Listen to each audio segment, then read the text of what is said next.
Kechasi tez-tez uyg'onasizmi? Prostata bezi sizni bezovta qilyaptimi? Prostamix 14 ta tabiiy giyohdan tayyorlangan kapsulalar prostatit, jinsiy zaiflik va adenomaga qarshi kuchli vosita. Bir hafta ichida siz natijani his qilasiz. Minglab erkaklar Prostamixni tanladi. Sizchi? Bugunning o'zida buyurtma bering va 50% chegirmani faollashtiring. Kafolati bor. Natija bo'lmasa pulingiz qaytariladi. 55 kodi bilan 503 2200 raqamiga qo'ng'iroq qiling. Mutaxassislar bilan bog'laning va buyurtma bering. Assalomu alaykum qadrdon muxlis. Siz bilan siz bilgan va kutgan kanal turfa olam. New York Post agentligining axborotiga ko'ra Donald Trump Birlashgan Arab Amirliklari, Saudiya Arabistoni va Qatar rahbariyatining iltimosidan so'ng Eronga qarshi Amerika Qo'shma Shtatlarining 19-may kuni amalga oshirilishi rejalashtirilgan harbiy hujumini kechiktirishga rozi bo'lgan. Uni aytishicha, hozir jiddiy muzokaralar olib borilmoqda va u kelishuvga erishilishini kutmoqda. Trumpga ko'ra, Tehron agar kelishuvga rozi bo'lmasa, uni qanday ssenariy kutayotganini juda yaxshi biladi. Shu boisdan vaqt borida Eron Trumpni barcha talablarni qabul qilishi shart. Aks holda fojia yangidan bo'y ko'rsatishi mumkin. Tehron rasmiylarni bildirishiga ko'ra esa, Eron hech qachon yadroviy qurol ishlab chiqarishga intilmagan va bundan keyin ham intilmaydi. Bu kabi ayblovlar amerikaliklar tomonidan o'ylab topilgan bahona va aldovdan boshqa narsa emas.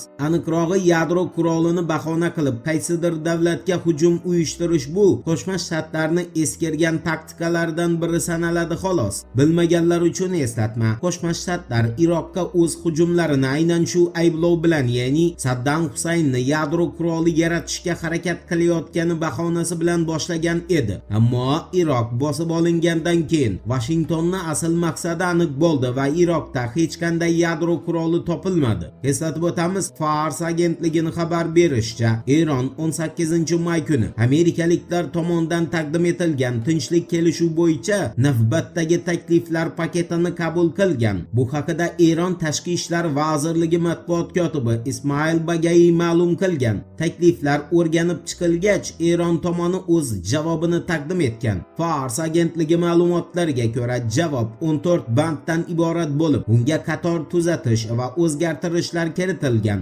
Bandlar o't ochishni to'xtatish tartibi va tomonlar o'rtasida ishonchni mustahkamlash masalalariga taalluqli qo'shimcha tafsilotlar hozircha e'lon qilinmagan. Bagayning aytishicha, Eron Ummon bilan Hormuz bo'g'ozi ustidan nazorat mexanizmi bo'yicha maslahatlashuvlarni davom ettirmoqda. Uni ishora qilishicha, Tehron bo'g'oz orqali o'tuvchi kemalardan to'lov undirish g'oyasidan voz kechmoqchi emas. Avval xabar qilinganidek, Donald Trump Xitoydan qaytgach, Eronga qarshi yangi zarbalar bilan tahdid qilgan. Ayrim ommaviy axborot vositalari esa prezident allaqachon Eronga qarshi yangi kampaniya rejasini muhokama qilayotganini xabar bergan. Tasnim agentligining xabariga ko'ra esa, Eron va Amerika Qo'shma Shtatlari o'rtasidagi asosiy kelishmovchiliklar hozircha o'zgarishsiz qolmoqda. Amerikaliklar hamon yadroviy masalani urushni to'xtatish talabi bilan bog'lashga urinmoqda. Bu esa mantiqqa zid va Eron bunga rozi bo'lmaydi. Eron hech qanday holatda yadroviy masala bo'yicha majburiyatlar evaziga urushni to'xtatishga rozilik bermaydi. Muzlatib qo'yilgan Eron aktivlari ochiq va to'liq tarzda ozod qilinishi lozim. Eronni urush natijasida yetkazilgan zarar uchun tovon talab qilish borasidagi qat'iyati juda yuqori. Amerikaliklar esa hozircha Eronni bu talabini qondirishdan ancha yiroq. To'g'rirog'i, Washington Tehronga talofat uchun 1 sent ham pul to'lamoqchi emas. Aytgancha, CNN agentligining ma'lumotiga ko'ra, Eron Hormuz bo'g'ozi orqali o'tuvchi suvosti internet kabellari uchun yig'im joriy etish ham mumkin. Gap Fors ko'rfazi davlatlari, Yevropa va Osiyo o'rtasidagi internet trafikini ta'minlovchi aloqa liniyalari haqida ketmoqda. Telekanalning ma'lumotiga ko'ra, Eron Google, Microsoft va Amazon kabi kompaniyalardan mahalliy qonunlarga rioya qilishi va kabellardan foydalanish uchun to'lov to'lashni talab qilishi mumkin. CNN'ni ta'kidlashicha, ushbu kommunikatsiyalarga zarar yetishi global internet faoliyati, bank tizimlari, birjalar va boshqa infratuzilmalar ishiga jiddiy ta'sir ko'rsatishi mumkin. Wall Street Journal agentligining ma'lumotiga ko'ra, Eronda urush boshlanganidan buyon Amerika Qo'shma Shtatlarining aholisi